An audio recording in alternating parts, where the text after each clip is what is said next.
ça veut dire maigre en anglais. Et l'idée est de se débarrasser de toute action qui n'apporte pas de valeur au client. C'est l'efficacité dans le travail sans gaspillage, souvent appliqué dans l'industrie. La démarche Lean peut convenir à tout environnement. L'équipe du développement logiciel de la TBU Navigation en est la preuve. En fait, une démarche Lean, ça permet juste de voir son travail d'une autre manière, d'un autre regard. D'ailleurs, souvent du regard du client. Et tout d'un coup, on se rend compte que tout ce qu'on fait tous les jours qui n'apporte pas de valeur au client, c'est ridicule et ça ne sert à rien de le faire. Donc c'est juste une manière différente de voir son travail. Les méthodes Lean se reposent sur la facilité de communication et le travail en équipe. Cela passe par des solutions simples telles que l'open space et le travail en binôme. Les pratiques Lean, comme le binomage par exemple, permet de jamais rester seul dans son coin. Si on a un souci, on peut profiter de son binôme pour continuer à résoudre les problèmes.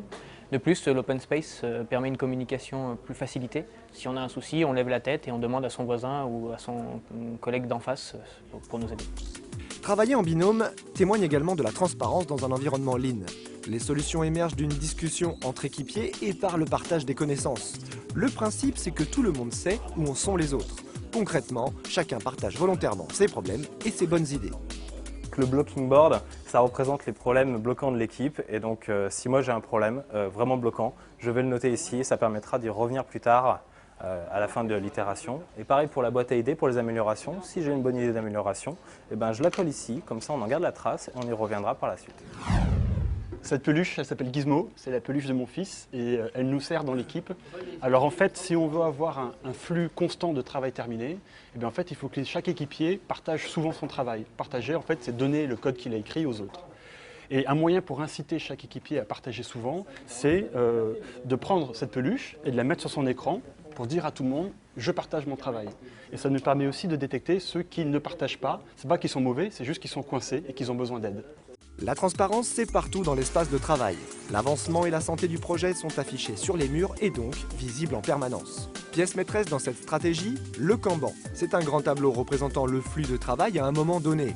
C'est autour du Kanban que se synchronisent les différentes tâches en fonction des priorités du client. Lors du Daily Stand-Up Meeting, tous les matins, chaque équipier va en fait faire avancer son travail sur le Kanban.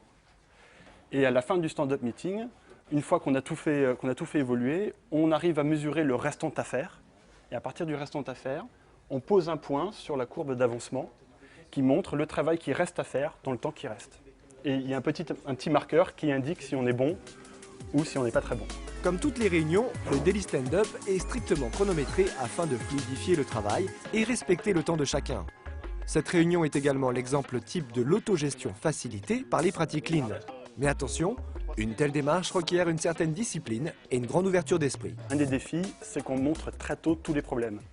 Et les gens ne sont pas forcément habitués ou n'ont pas forcément envie de montrer les problèmes. Donc il y a vraiment une exigence de transparence qui n'est pas facile à adopter.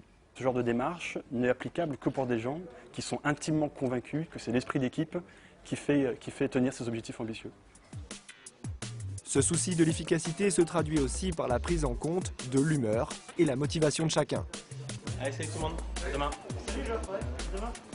Chaque personne de l'équipe, en partant le soir, dépose une pastille de couleur sur un calendrier.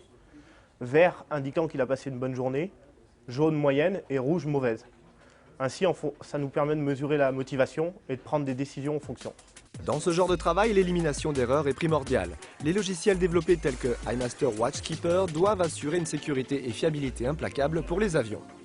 Et depuis l'adoption Lean, l'équipe enregistre 10 fois moins d'erreurs dans ses codes. Elle a également réduit d'un facteur 5 le rework et drastiquement diminué la durée et le coût de la phase d'intégration. La politique zéro gaspillage est en bonne voie. On avait un document qui contenait la description de tous nos tests. C'était un document énorme et en fait on s'est rendu compte que ces informations-là, on les trouvait par ailleurs écrites dans les tests. Donc finalement on avait écrit l'information 2 fois.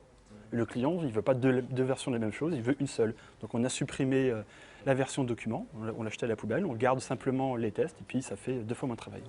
Les résultats Lean sont convaincants, mais il aura fallu passer certaines étapes pour faire changer les mentalités. On a commencé petit, on a mis ces techniques en application sur des petites affaires et en fait c'est par les bons résultats qu'on a eus sur ces affaires qui nous ont permis de convaincre notre hiérarchie et petit à petit les clients que c'était une bonne façon de travailler. Sur notre projet, ça fait 8 mois qu'on le fait et on n'est pas au bout du chemin encore. On est déjà dans un rythme de croisière aussi efficace, mais c'est pas fini. Donc il faut des mois de pratique. Et avec l'amélioration des pratiques, les bénéfices pour le client se font de plus en plus ressentir. Ces pratiques Lean permettent vraiment aux clients d'avoir un aperçu à n'importe quel moment du logiciel. Et le but, c'est que ce logiciel réponde aux besoins du client à n'importe quel moment du développement du projet. Le gros intérêt pour le client, c'est qu'il a un feedback régulier. Donc à chaque itération, il peut voir quelque chose de concret tourner et donner son avis sur ce qui a été fait. Chose qu'on ne pouvait pas faire avec le cycle en V, où les résultats n'arrivaient qu'après 1 an ou 2 ans de développement. Les retours du client ont été très satisfaisants. Il a notamment beaucoup apprécié la transparence qui lui était fournie. Le client est toujours très enthousiaste à chaque fois qu'il vient ici et il aime bien participer à nos stand-up meetings ou à nos revues de fin d'itération. Un client satisfait, c'est du Lean réussi.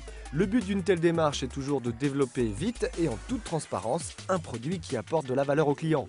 Depuis l'adoption des pratiques Lean, le client bénéficie d'une forte réactivité et peut régulièrement valider des livraisons intermédiaires. En plus, l'équipe a su augmenter sa productivité de 20%, satisfaction sur toute la ligne.